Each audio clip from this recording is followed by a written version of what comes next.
Memberships to the Democratic Socialists of America are booming since the pandemic. Some actual good news here. So to give you the raw numbers before I get to the story here, in 2015, the DSA had 5,000 members. Then since March, has been 10,000 new members in the DSA. In total, they have 66,000 members. And apparently, according to the DSA, they haven't seen growth like this since AOC won. AOC being a card-carrying DSA member. Let me show you the piece here from The Atlantic. Thousands of Americans have become socialists since March. The Democratic Socialists of America have an estimated 10,000 new members, growth that organizers attribute in part to the coronavirus pandemic. Now, for me, this story isn't just about the raw numbers here, but also about the strategy, at least part of the strategy they use to recruit new members. I want to read this. I like this a lot. And when it comes to getting apolitical people involved into politics, this should be used not just by activist groups, but also by political campaigns as well. Abby Harms was laid off from their job at Denver board game store the same day that the city went into lockdown. Within days of filling out a petition for laid-off service workers, Harms, who identifies as non-binary, got an unexpected call from the local chapter of the DSA. Did they need food or help getting groceries? Assistance filing for unemployment? Did Harris want to participate in a rent cancellation campaign? To the last proposal, Harms eagerly agreed, and soon they were a dues-paying member of the DSA. So, offering real help to people in a time of crisis, this is how you engage apolitical people.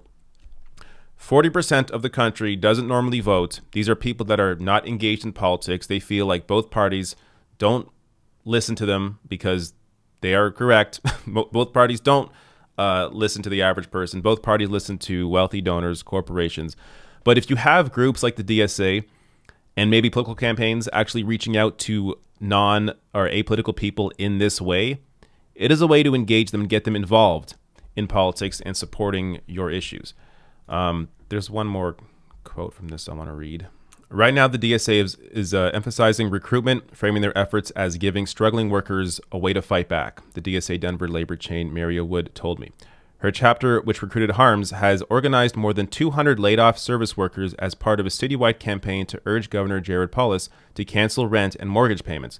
The chapter teamed up with other local groups, including the Denver Classroom Teachers Association and several trade unions, to urge the Denver City Council to help lobby the state government, which it did. While Polis has argued that canceling rent is not within his power, he ordered a temporary ban on evictions in the state earlier this month. Before now, such collaborations would have been unlikely because of DSA's radical reputation, Wood said. These days, people are enthusiastically working with the DSA, she said. It's a good time to be a socialist. So this is another smart strategy from the DSA. Organize with other groups. So the Denver Classroom Teachers Association, Denver City, or not Denver City Council, but as one example here, to be able to, use people power to influence politics. This is what is missing for the most part, and why it's been so hard to get people engaged in, or it was so hard to get people engaged in the primary. So Bernie, a big part of the reason Bernie was not able to win, apart from issues like the media, was that he was not able to really engage voters under 45 that don't normally vote. So for the most part during the primary, it was still largely older voters. Older voters are more reliable voters. Voters over 45 are more reliable voters for Democrats, or in general, not just for Democrats. But in order for a campaign like Bernie's to actually win, because his support was so much within the youth, within people under 45, there had to be something already existing on the ground of people engaged in politics to be able to use some of that energy and engage that energy when it came to primaries. But because largely it didn't exist, yes, the DSA, of course, they're growing, but they have no real power yet in terms of national power. It was a lot harder for Bernie to be able to get people out because there really was nothing on the ground yet, which is why you have to look at this not just simply as the media screwed Bernie, because of course they did, but also look at this as a way to criticize what the left has done so far and look at ways to improve and to grow the movement.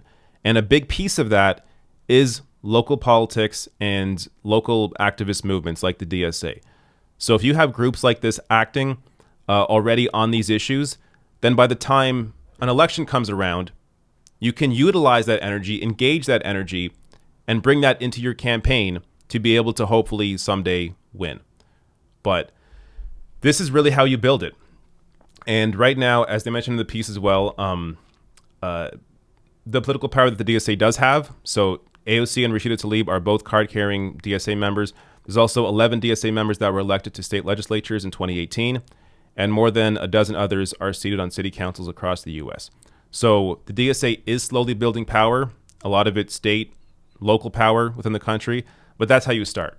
You start small, you build on your reputation, show that you're actually fighting for people, and then you're able to, at some point, grow into a movement that can actually influence and change elections for the better.